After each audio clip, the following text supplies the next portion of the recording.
Checking an issue on a Chevy Equinox. Customer complained that it's not starting. You could hear the starter making a clicking noise,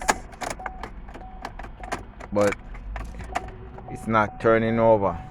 So what's the next step I'm gonna do is I'm gonna check the battery voltage to ensure that it have proper voltage, because if the voltage is low in the battery, the starter wouldn't have enough current to draw from the battery, so it could crank over. Check this out. So here I have my probe tester is connected, so I'm gonna check the voltage. Well, the voltage is 12.2, so the battery is okay.